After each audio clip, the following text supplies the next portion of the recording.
सबसे पहले उस टाइम जानकारी में आया जब बीकानेर दरबार यहाँ का क्या किला बनाना चाहते थे। हनुमान जी के बारे में हमने सुना है जैसे कि वो साल में एक बार यहाँ सिर पे पगड़ी बांधे रखते हैं। और दोस्तों, सुजला वायरल में आपका स्वागत है। आज हम आपको ले चलते हैं एक और प्रसिद्ध दर्शनीय, रमणीय एवं धार्मिक तीर्थ स्थल श्री डूंगर बालाजी धाम। यहाँ पर एक प्रसिद्ध बालाजी का मंदिर एक डूंगरी पर बना हुआ है, जो अपने आसपास के क्षेत्र में ही नहीं बल्कि पूरे भारतवर्ष से श्रद्धालुओं को अपनी ओर आकर्षित करता आया है।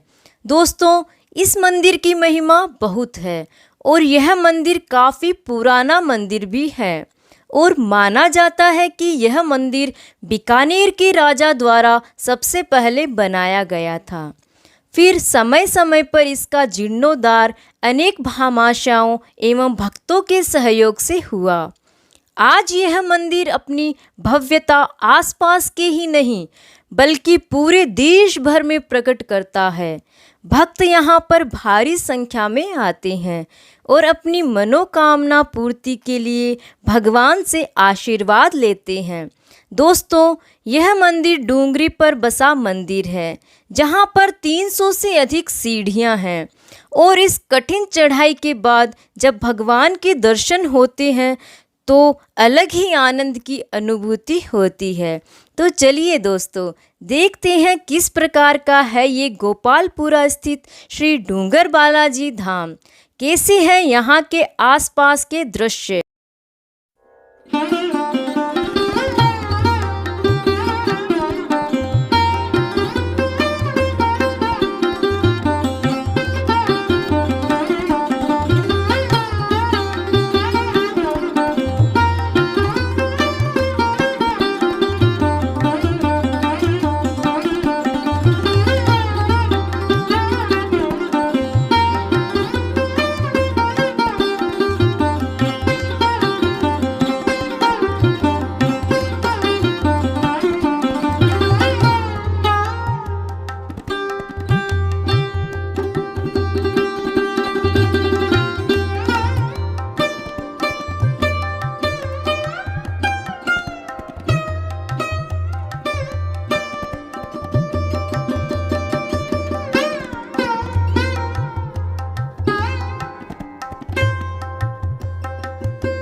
नमस्कार दोस्तों, स्वागत है आपका हमारे चैनल सुजला वायरल में।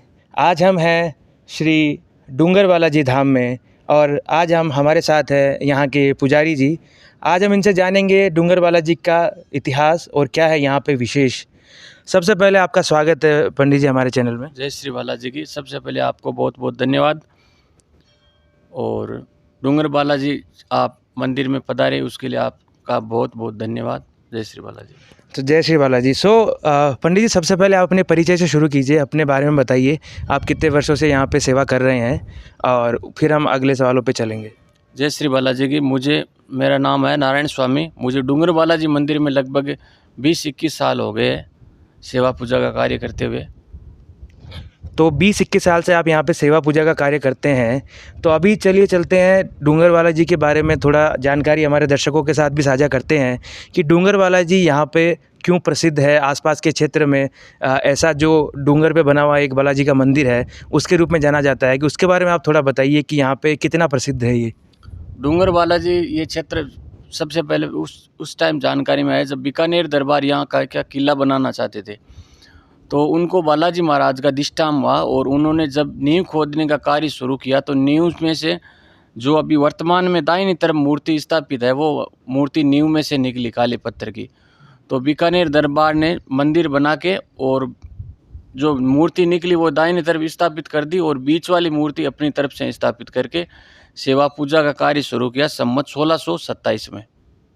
1627 में। तो आप कह रहे हैं सबसे पहले इसकी स्थापना बीकानेर के राजा द्वारा हुई। गढ़ का निर्माण करने जा रहे थे परंतु बालाजी का दृष्टांत हुआ और उसके बाद यहाँ पे एक मंदिर बना दिया गया।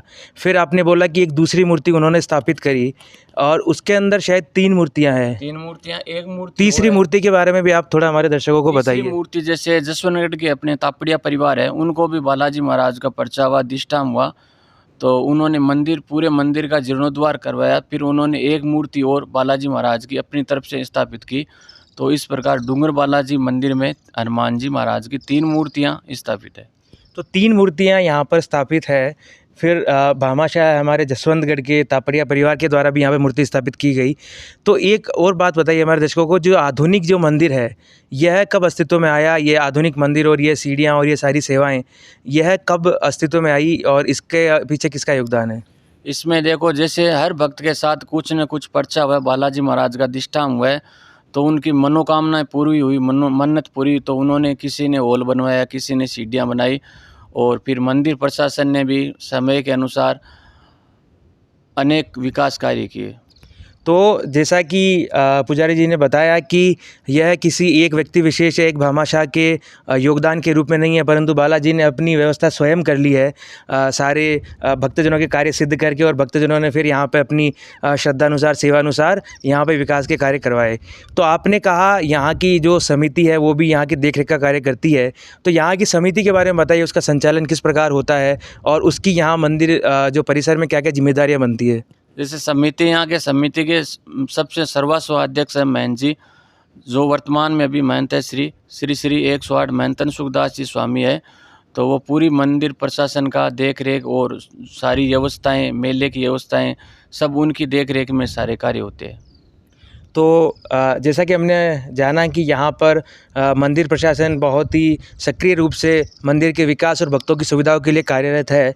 तो चलिए जानते हैं अब यहाँ पे जो डूंगर बालाजी मंदिर है इसमें साल भर में कौन कौन से अवसर पर विभिन्न प्रकार के मेले या उत्सव आयोजित होते हैं जहाँ पे भक्तों का तांता लग जाता है। तो उसके बारे में बताइए, कौन कौन से त्यौहार यहाँ मनाए जाते हैं और कब सर्वाधिक मात्रा में भक्त यहाँ पे आते हैं?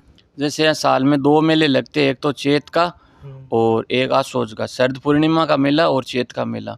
तो दोनों मेलों में भी लाखों की संख्या में भीड़ होती है। तो भारत के हर क्षेत्र से, हर कोने कोने से यात्री आते हैं। तो उस टाइम खूब भीड़ होती है और उनके लिए 15 दिनों तक मंदिर प्रशासन की तरफ से जो ज़रूरतमंद जितनी सारी व्यवस्थाएं हो सके मंदिर प्रशासन की तरफ से व्यवस्थाएं की जाती है। तो जैसा कि हमने जाना कि साल में जैसे 2 मेले होते हैं, सारे जो बालाजी के मंदिर हैं राजस्थान में आप देख लो, वहाँ पे 2 जो एक तो चैत की पूनम और एक आसोज पूनम होती है। उस 2 पूनम के दौरान बहुत ही भव्य रूप से मेलों का आयोजन किया जाता है। उसी प्रकार से उसी श्रृंखला में डूंगर बालाजी में यह मेलों का आयोजन किया जाता है। भक्त बहुत संख्या में यहाँ पे अपनी श्रद्धा लेकर आते हैं। तो लास्ट में एक बात हमारे दर्शकों को ये बताइए कि किसी प्रकार का कोई चमत्कार या कुछ भक्तों द्वारा कुछ अनुभव किया हुआ ऐसा जो किस्सा है जो हमारे दर्शकों को बताए, जिसके कारण मंदिर लाइक भक्तों में और फेमस हुआ। चमत्कार जैसे भक्तों के साथ हर रोज़ नए नए चमत्कार होते हैं। बस यही है कि आप जो भगवान की सच्ची श्रद्धा से भाव लेके आओ तो आपकी जो भी मंगल कामना है वो भगवान अवश्य पूर्ण करते हैं, हमारा ऐसा विश्वास है। चलिए, यहाँ पर जिस प्रकार से इस क्षेत्र को हम द्रोणांचल क्षेत्र कहते हैं, उसी प्रकार के महाभारत में एक जो गुरु द्रोण के जो पुत्र थे अश्वत्थामा, वो भी एक 7 चिरंजीवियों में से एक चिरंजीवी हैं। उनकी यहाँ पे एक गुफा है, ऐसा हमको पता चला है। तो उसके बारे में आप हमारे दर्शकों को थोड़ा बताइए। अश्वत्थामा जी के बारे में हमने सुना है जैसे कि वो साल में एक बार यहाँ सिर पे पगड़ी बांधे रखते हैं और मंदिर में परिक्रमा देने के लिए आते हैं। तो वो कौन से समय पे आते हैं आप, मतलब रात्रि के समय आते हैं जब यहाँ पे सब शांति रहती है, या किस प्रकार? जैसे बताते तो ऐसे है कि जैसे बालाजी महाराज का जब जन्मोत्सव होता है उस टाइम एक बार ज़रूर रात्रि में आओ चाहे दिन में हो, किसी भी वेश में वो एक टाइम ज़रूर आते हैं। तो जो कोई बिरला भक्त हो जिसको दर्शन देना चाहते हैं वही उनको पहचान सकता है। और अपन तो जैसे अपने आइडिया से उनको वो वैसे करे तो पहचान नहीं सकते, लेकिन वो जिनको अपना रूप दिखाना चाहते हैं तो वो ज़रूर दिखा सकते हैं। तो जैसा कि पुजारी जी ने बताया कि अश्वत्थामा यहाँ पर अपना रूप बदल के आते हैं बालाजी के दर्शन करने के लिए, और जहाँ पे उनका मन होता है किसी को अपना दर्शन देने का तो वो दर्शन भी पाता है।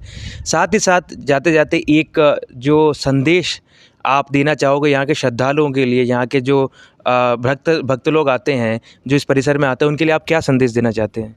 मेरा आप सभी भक्तों से एक विनम्र अपील है कि एक बार आप ज़रूर सोच के देखिएगा। आप इतनी दूर से आते हो, भगवान को प्रसाद चढ़ाते हो, लेकिन आप यहाँ मंदिर में आके करते क्या हो?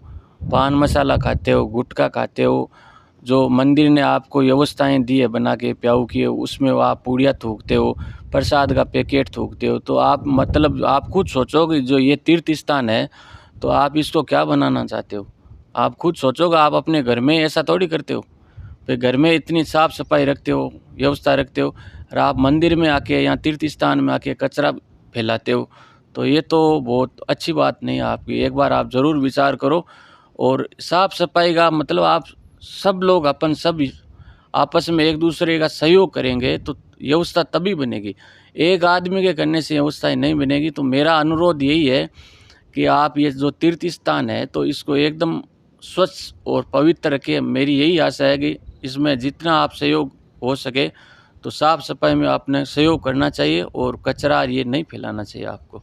जी बिल्कुल, तो हमारा भी हमारे दर्शकों से, जो भक्तगण इसको देख रहे हैं, उनसे यही अनुरोध है कि प्रशासन जो यहाँ का मंदिर समिति है वो तो स्वच्छता के ऊपर ध्यान देती ही है, परंतु जब तक सारे भक्तगण स्वच्छता में अपना अपना योगदान नहीं देंगे तब तक यह तीर्थ स्थान जो है, जो मंदिर परिसर है, वह स्वच्छ नहीं रह सकता। और मंदिर का स्वच्छ रहना बहुत ज़रूरी है ताकि यहाँ पे जो आध्यात्मिक प्रेरणा और जो धार्मिक प्रेरणा अपने को मिलती है वह पूर्ण रूप से श्रद्धालुओं के मन को प्रेरित कर सके और धर्म और देश को आगे बढ़ा सके। तो यही अपील के साथ सुजला वायरल भी हमारे दर्शकों को यही आशा करता है कि वो यहाँ पे आए और स्वच्छता बना के रखें। धन्यवाद।